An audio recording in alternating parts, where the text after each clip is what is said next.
Il est 23h, bonsoir à tous, merci de votre attention. Voici les titres de l'actualité ce soir. Le président de la République, Alassane Ouattara, a pris part à la célébration du 245e anniversaire de la déclaration d'indépendance des États-Unis. C'était à la résidence de l'ambassadeur des États-Unis en Côte d'Ivoire, occasion pour l'ambassadeur des États-Unis en Côte d'Ivoire de réaffirmer la confiance de son pays en l'avenir économique de la Côte d'Ivoire. Lutte contre la cherté de la vie, le Conseil national de lutte contre la vie chère réactivé et renforcé pour faire face à l'envolée des prix de produits de grande consommation. Annonce faite ce vendredi par le Premier ministre Patrick Achir lors d'une rencontre qu'il a eue avec le secteur public. Le chef du gouvernement s'est rendu dans les marchés pour s'en imprégner. La pluie diluvienne en l'espace de 24 heures, 4 morts enregistrés, 2 décès à Abidjan et 2 autres décès à l'intérieur du pays. Il faut quitter les zones à risque. Voilà pour l'essentiel.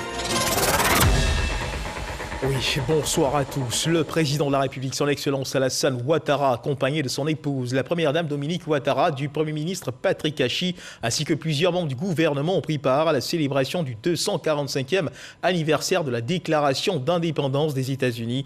C'était à la résidence de l'ambassadeur des États-Unis en Côte d'Ivoire. Au cours de cette célébration, Richard Bell, l'ambassadeur américain, a réaffirmé la confiance de son pays en l'avenir économique de la Côte d'Ivoire qui a réalisé des performances extraordinaires en une décennie. Konaté Moussa, Alexis Ouedraogo.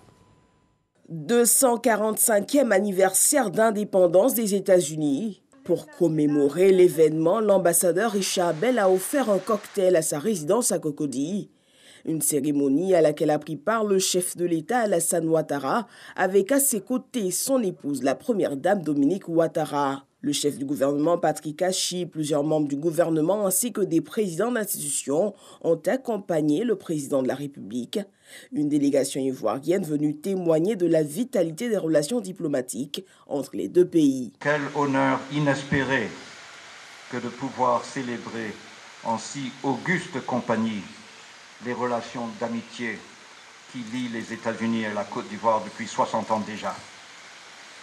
Et pour cause, la Côte d'Ivoire est un pays d'importance stratégique, moteur économique de la sous-région, moyeu de liaison de transport, pôle de stabilité dans une partie du monde qui en a besoin, leader continental respecté. C'est le lieu pour moi de féliciter la Côte d'Ivoire pour les progrès impressionnants réalisés depuis 10 ans que son Excellence M. Alassane Ouattara a accédé à la magistrature suprême. Le diplomate américain a souligné les appuis de son pays à la Côte d'Ivoire, notamment dans les secteurs de l'éducation, de la santé et du transport. L'Amérique croit en la Côte d'Ivoire.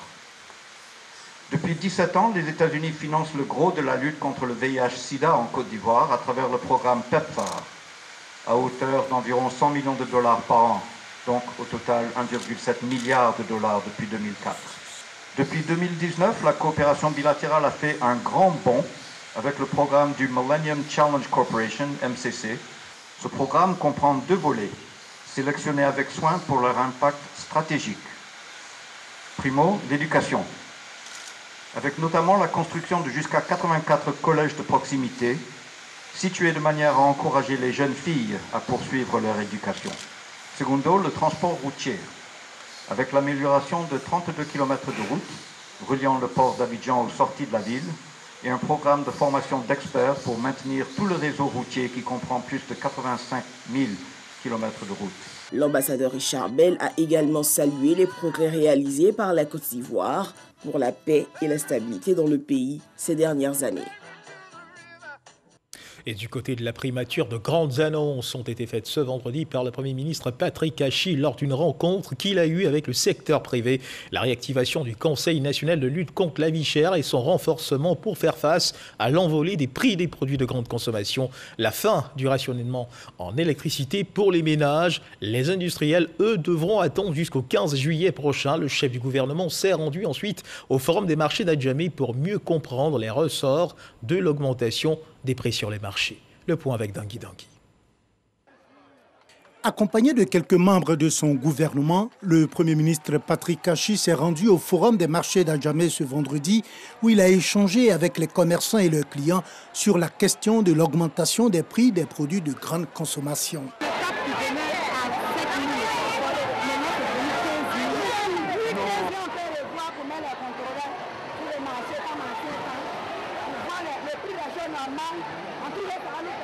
Patrick Kachi a ensuite visité une boulangerie juste à côté avant de lever un coin du voile sur les enjeux de cette visite surprise sur les marchés. On a vu un certain nombre de vendeurs, comme vous l'avez vu. On a écouté également des femmes qui sont venues faire le marché, qui nous ont dit leurs sentiments, leurs perceptions.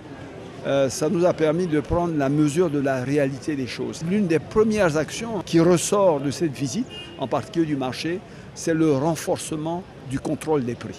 Il se fait régulièrement, mais tous souhaiteraient que ce contrôle soit renforcé parce qu'eux-mêmes ont le sentiment que les événements successifs qui sont survenus, soit le Covid, soit les questions liées à la pénurie circonstancielle d'électricité, ont été une opportunité, une occasion pour certains d'aller dans des augmentations inconsidérées et inexplicables.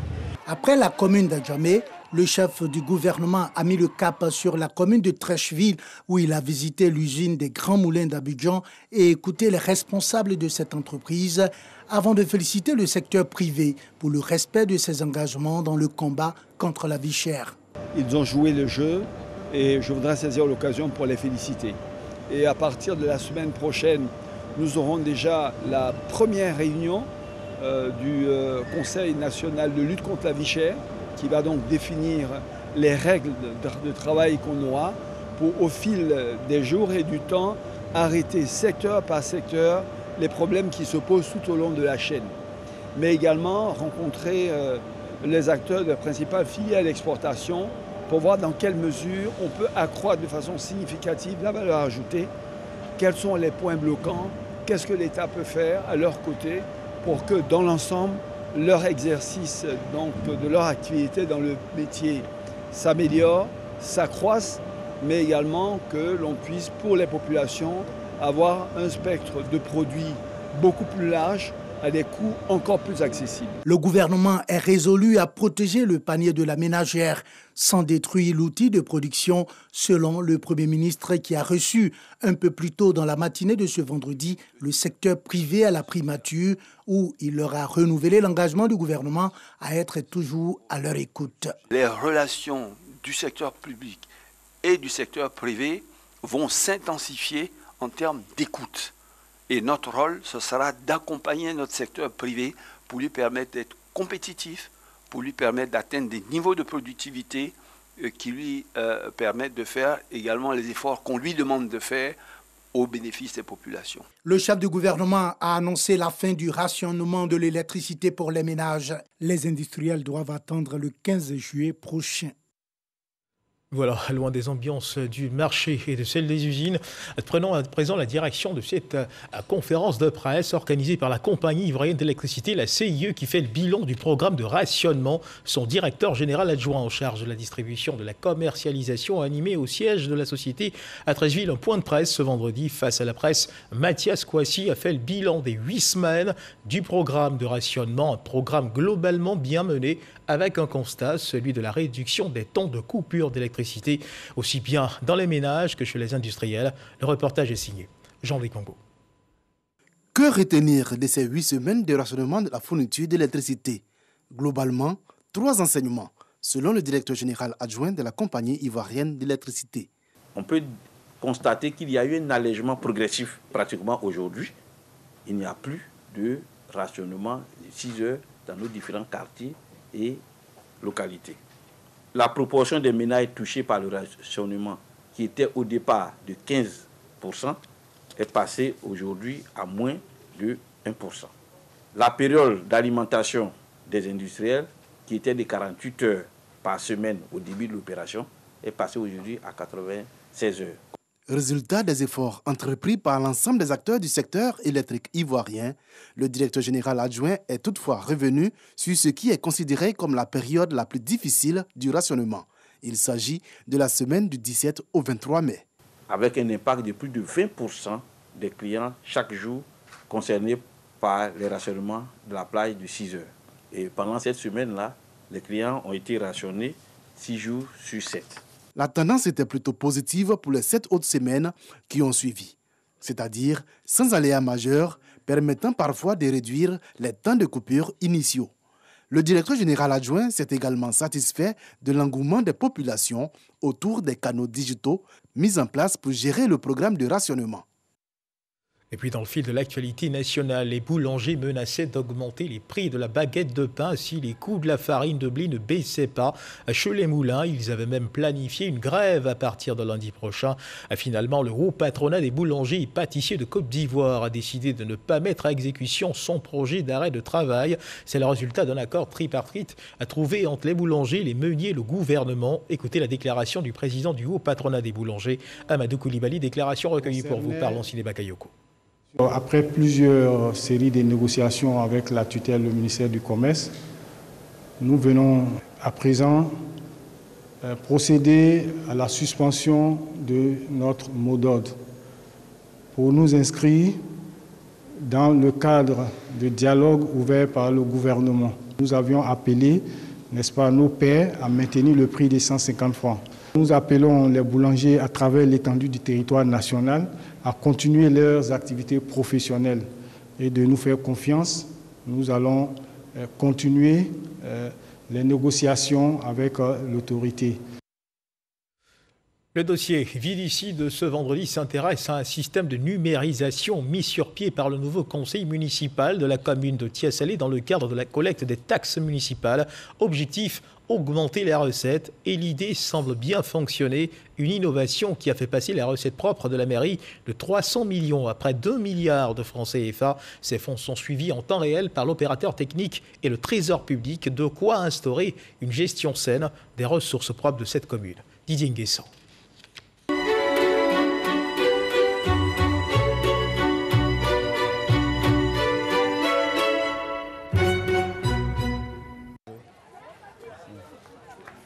Damas collecte les taxes pour le compte de la mairie de Tiasalé depuis de nombreuses années. En contrepartie de l'argent reçu des commerçantes, il leur remet désormais un reçu imprimé via cette machine.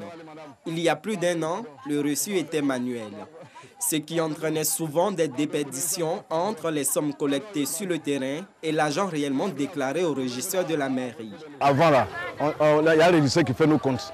Il sait si bon, s'il y a macaroni, il dit mais pourquoi il y a macaroni, soit la personne n'est pas là.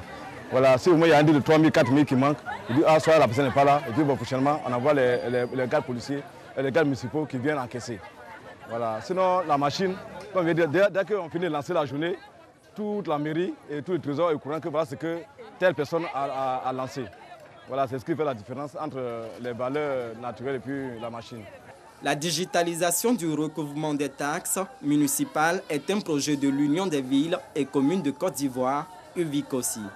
Il vise à augmenter les recettes propres des mairies. Une vingtaine de communes s'y intéressent. À Tiasalé, sa mise en œuvre est effective depuis mai 2020. En plus des collecteurs dits occasionnels comme Damas, il existe des collecteurs à cartes qui opèrent en duo. Bon, ça peut aller, ça va. L'équipe est composée d'un agent recouvreur de la mairie et d'un agent rechargeur de l'opérateur technique. Vous venez voir votre carte là, s'il vous plaît. Salimata ne dispose pas d'argent sur sa carte. Il lui faut d'abord la recharger avant de payer sa taxe mensuelle. L'argent en espèces continue donc de circuler. Je viens de payer le mois de décembre. Je viens de payer 3 000 francs. Donc comme c'est le maire qui est venu, il a changé de système. Donc le SU, avec ce système aussi, on n'a pas de problème. Parce que nous, on veut que le maire travaille. Bon, pour travailler, il faut payer les taxes. Voilà. Si on ne paye pas les taxes, il va travailler comment? L'opération se répète chez cette autre commerçante. Ça se fait en 2 étapes. Le rechargement et puis la collecte. Elle vient à peine de faire un rechargement de 19 000. C'est-à-dire qu'elle a de l'argent sur son compte. À partir de ce qu'elle a sur son compte, elle peut effectuer l'opération collecte si elle veut. Donc si elle boutonne la carte, à partir de cette carte avec le numéro qu'elle a dessus, nous procédons maintenant à la collecte. Quand ils sont venus, ils nous ont expliqué comment on doit faire. Quand tu as 2 000 ou 3 000 francs, tu vas à la caisse, tu vas payer. Si tu n'as pas ça, les gens viennent au marché. Vous négociez entre vous quoi. Maintenant, ce que tu peux payer, tu payes. Ce début de digitalisation permet à la mairie de suivre en temps réel le travail des collecteurs sur le terrain, mais aussi la situation de chaque contribuable. Mon premier réflexe, c'est de voir d'abord si les collecteurs sont sur les différents sites Je prends le collecteur Loi Cyril, qui est un collecteur à 4. Je mets validé. Effectivement, Loi Cyril, voilà la collecte qu'il a fait. Il a fait 11 opérations. Le montant total est de 40 000 francs. Vous voyez que le tableau est affiché 0,0. Donc, actuellement, le collecteur Marie n'est pas sur le terrain. Donc, du coup, je peux l'appeler pour dire, mais tiens, à 9h52, vous n'êtes pas sur le terrain, qu'est-ce qui se passe? L'adoption du système de collecte numérique par le conseil municipal impose la transparence. Ici, parler d'agents n'est pas un tabou. Pour un total mensuel, ça peut valoir 8 millions par mois. Détaché de Ndoussi, ville voisine désormais érigée en commune, Tia Salé paie une partie de ses recettes et s'adapte. Tia Salé Ndoussi, on était autour de 750 millions. Mais Ndoussi étant parti avec les 2 tiers, la crainte c'était de ne pas se retrouver à travailler avec 300 et quelques millions. Avec ce mécanisme-là, il faut dire que déjà notre budget est passé à peu près 1 milliard. Ce projet de recouvrement digital a permis d'identifier 1178 contribuables à Tia Salé, un atout prévisionnel et un outil de prospection. Il faut avoir des chiffres qui sont corrects, qu'on peut vérifier sur le terrain et qu'on peut effectivement mobiliser. Et donc c'est un avantage pour un élu de savoir que quand il va discuter avec un partenaire, il a une visibilité sur la progression de ses ressources propres et donc met ça dans la balance pour pouvoir prendre des engagements vis-à-vis des partenaires sérieux. Notre objectif est de booster à hauteur de 45% en moins de 6 mois nos ressources propres. Et donc c'est pour ça que nous avons opté pour la collecte numérique. C'est d'ailleurs un système qui est approuvé par l'État de Côte d'Ivoire à travers un décret pris par le chef de l'État qui permet à une structure d'être sur le terrain et de travailler avec les collectivités. Ce maillage contribue à booster les ressources propres de la commune et garantit une certaine traçabilité. Avec le système numérique, la mairie ne touche plus l'argent. Le maire ne voit plus un rond puisque c'est de façon numérique que les fonds sont transférés sur un compte dédié au trésor. Et donc, ça oblige les élus que nous sommes à être encore plus transparents, puisque à partir d'un logiciel, le trésor, depuis leur bureau, suit en temps réel l'évolution des collectes sur le marché.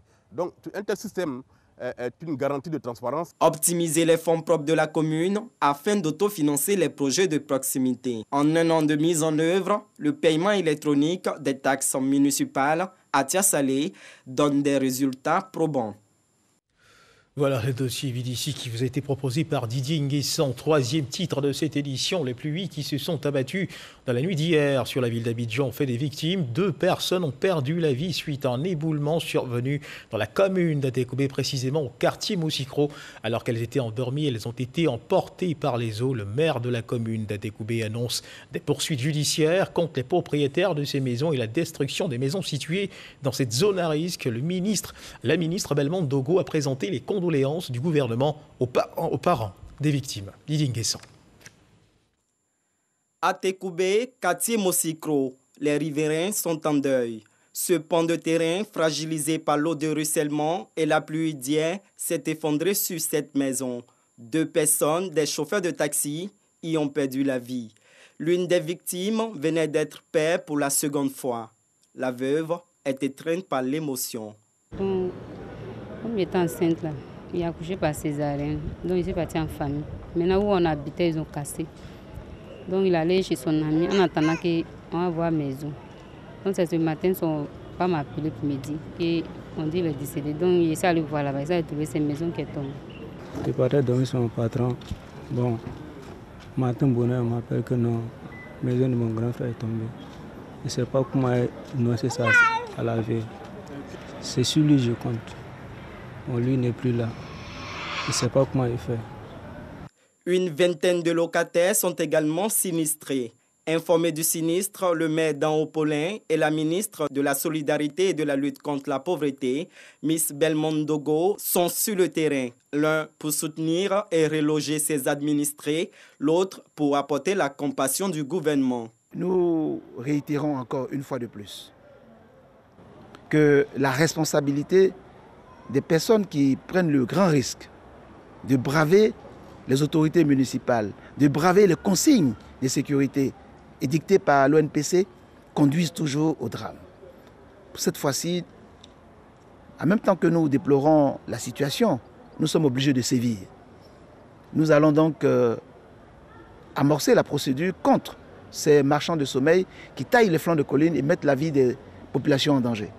Donc la personne qui a construit sur ce bâtiment, aujourd'hui, est entendue par la police et nous ferons en sorte que toutes les personnes qui continueront à occuper les zones à risque fassent l'objet de poursuites judiciaires.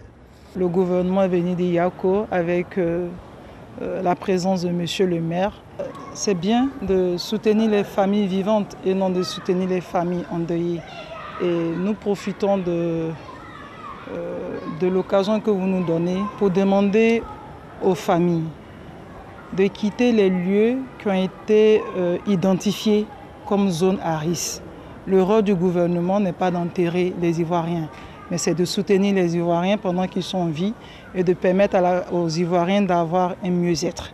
Classé zone à risque, ce secteur du quartier Mosikro est toujours habité. Le maire d'Anhaut-Paulin annonce la démolition imminente des maisons à flanc de colline.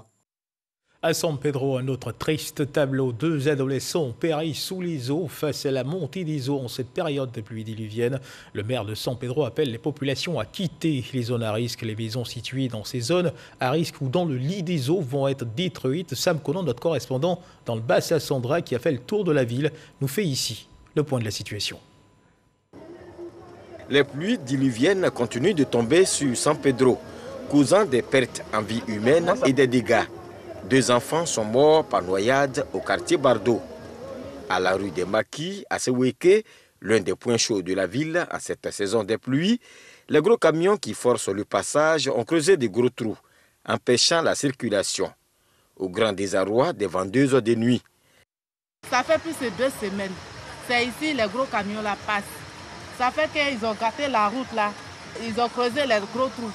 Ça fait que les clients ne peuvent pas sortir pour venir.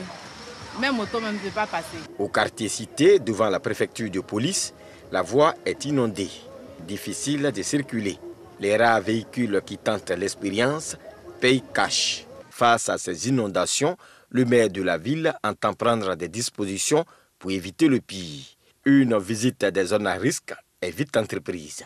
Première étape, la zone de vente de bois, à proximité du fleuve San Pedro. Ici, tout se fait avec des pirogues. Ensuite, le quartier Sotref. L'eau est visible partout, comme dans cette cour où les toilettes sont restées dans l'eau. Depuis il pleut là, on ne peut plus rentrer. On ne sait pas comment on va faire. Avec les enfants même jouent dans l'eau là. Alors que c'est maladie, on ne sait pas comment on va faire. Un ferrailleur, leur voisin, ne sent pas encore ce danger. Il fait même des branchements à risque. Peu après, nous voici au Bardo 16-1. Ici, une maison risque de s'écrouler. Un peu plus loin, le propriétaire de ce bâtiment, lui, n'a pas ce problème. Il préfère rester dans le bas-fond, loin des bruits. Le premier magistrat de la ville ne comprend pas ce comportement. Vous avez des gens qui construisent les week-ends, des gens qui construisent en pleine nuit. Vous venez, vous faites arrêter un chantier, le lendemain ou 3 jours après, quand vous arrivez, les murs sont élevés, la maison a une toiture déjà. Je ne peux pas arriver à comprendre que des gens qui ont des moyens pour construire n'aillent pas prendre des terrains dans des zones normales et qui viennent construire dans des bas-fonds. Quel est ce plaisir à mettre sa famille en danger? Je crois qu'à un moment donné, je l'ai dit au procureur, nous allons poursuivre certaines personnes pour non-assistance à personne en danger. Enfin, nous voici à Belleville, quartier Fin-Goudron. Ici, les maisons sont dans l'eau. On vit, on survit. Pour le maire de la ville, Félix Anoblé, il faut prendre des mesures d'urgence. Nous avons eu 2 enfants déjà qui sont morts par noyade dans cette zone. J'appelle tous ceux qui habitent donc dans les bas-fonds à déménager dès maintenant pour aller dans les centres d'accueil qui ont été donc réservés par M. le préfet pour accueillir ces populations. En attendant donc la fin de la saison de pluie, mais dans le même temps, des maisons donc, qui sont considérées comme des maisons dangereuses, on sera obligé de les détruire. Les premières familles victimes de cette saison des pluies sont déjà hébergées dans cette école primaire, au quartier Sotref. Conclusion de ces constats, il faut quitter les zones à risque. À suivre à présent l'évolution de la Covid-19 dans notre pays.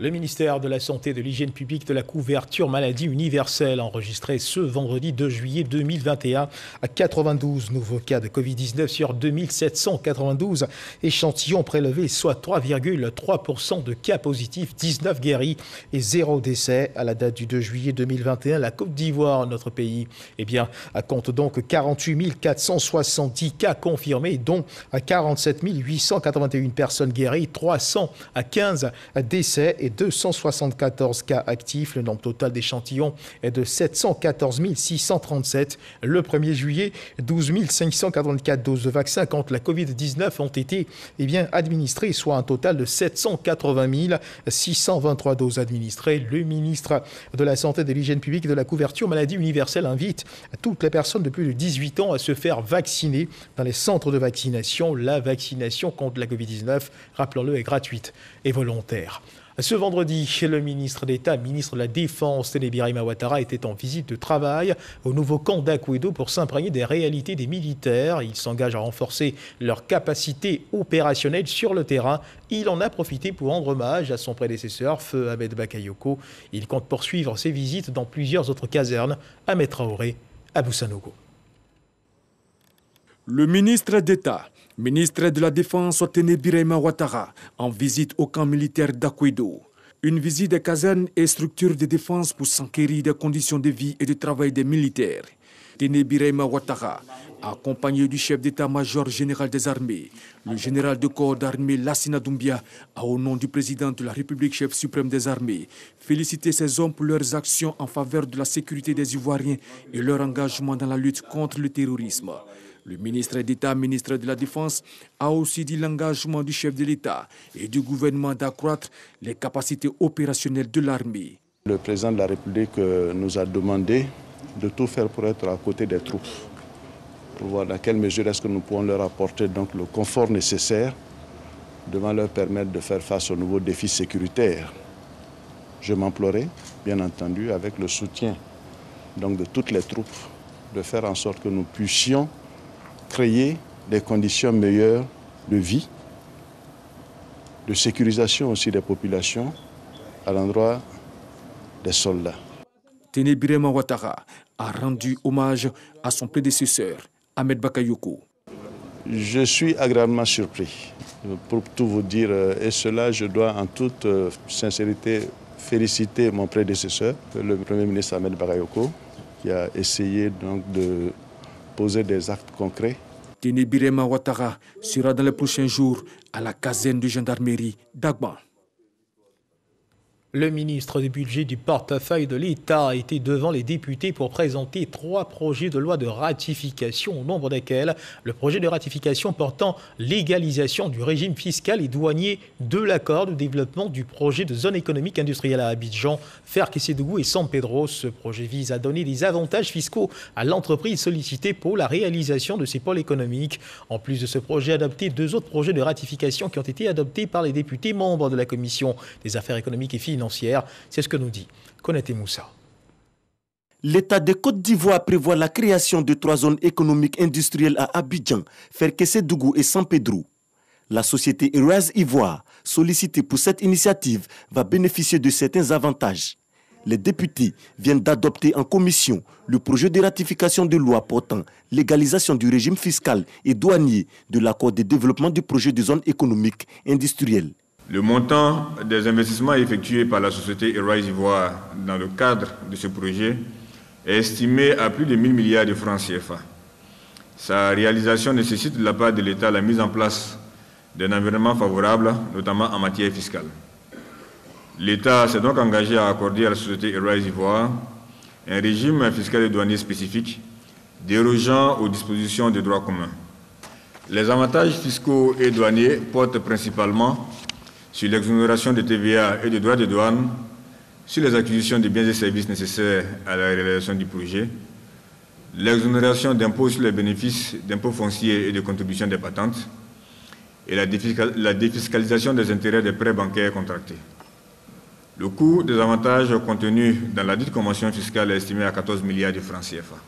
Le ministre Moussa Sanogo a également exposé sur 2 autres projets de ratification de loi également adoptés par les députés. Il s'agit de la mise en œuvre de la deuxième phase du démantèlement tarifaire dans le cadre de l'accord de partenariat entre la Côte d'Ivoire et l'Union européenne et la mise en œuvre des premières et deuxième phases du démantèlement tarifaire dans le cadre de l'accord de partenariat économique entre la Côte d'Ivoire, le Royaume-Uni de Grande-Bretagne et l'Irlande du Nord. Et puis direction le Sénégal, une mission du ministère de l'Éducation nationale est à l'école sénégalaise. Son but, s'abreuver aux sources de ce qui fait sa force. Dans l'optique de l'organisation des États généraux de l'éducation en Côte d'Ivoire, des États généraux déjà organisés par le Sénégal en 2015 avec à la clé un système éducatif avec des performances. La Côte d'Ivoire, qui ambitionne de rendre meilleur son système éducatif, entend ainsi s'inspirer des forces et faiblesses des systèmes d'autres pays pour y parvenir. Et le Sénégal en est le premier. Hervé Blé. Pas de répit pour les membres de la mission d'imprégnation du système éducatif sénégalais. Depuis lundi, les séances d'échange et de partage d'expériences se succèdent pour la délégation du ministère de l'Éducation nationale et de l'alphabétisation ivoirien.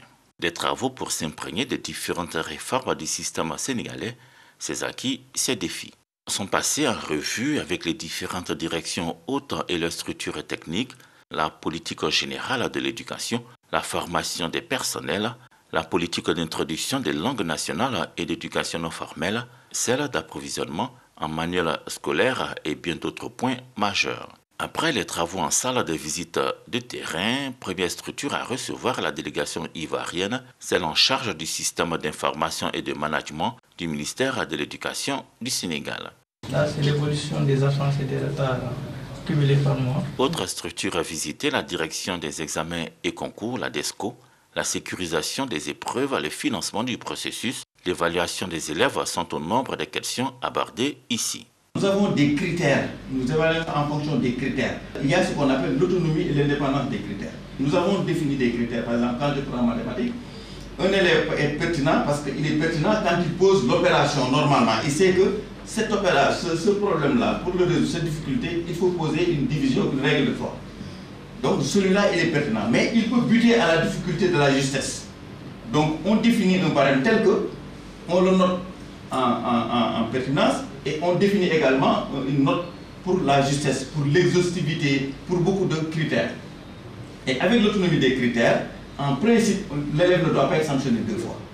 Pas le même public, mais on a des choses qu'on peut répliquer, qu'on peut transférer très aisément. Au total, on a eu une très bonne visite et nous avons accumulé un nombre de données que nous allons donc partager ensemble au sein du ministère. La réunion de restitution des travaux est prévue en présence de Mariatou Koné, la ministre de l'Éducation nationale et de l'alphabétisation, et de Mamadou Talla, son homologue du Sénégal. La Côte d'Ivoire, en s'intéressant aux performances d'autres systèmes éducatifs, se donne ainsi les moyens de réussir ses états généraux de l'éducation pour une école ivoirienne de qualité. Et justement, toujours au Sénégal, à Diamniadio, à une trentaine de kilomètres de Dakar, a pris fin cette mission d'échange de partage d'expériences entre le ministère de l'Éducation nationale et de l'alphabétisation de Côte d'Ivoire et celui de l'Éducation nationale du Sénégal. 8 thèmes majeurs ont été abordés. La réunion de synthèse des travaux a enregistré la présence de la ministre Mariatou Koné et de son homologue du Sénégal, Mamadou Talla. La ministre Mariatou Koné s'est réjouie des bons résultats de cette mission au Sénégal, avec pour objectif s'imprégner des meilleures pratiques et apprendre des expériences réussies en matière d'éducation, formation et d'alphabétisation. Et puis en sport, en athlétisme, en prélude aux Jeux Olympiques de Tokyo 2020, hier en Norvège, le porte-drapeau pour les Jeux de Tokyo et sprinteuse ivoirienne Marie-Josée Talou vient de remporter la médaille d'or au meeting d'Oslo avec une performance de 10,91, notre compatriote qui fait une fois de plus honneur à la Côte d'Ivoire. Et c'est sur cette information que se referment les pages de cette édition. Merci de nous avoir suivis. Je vous retrouve demain à 10h pour le flash d'information et à 13h pour le journal. Dieu garde la Côte d'Ivoire.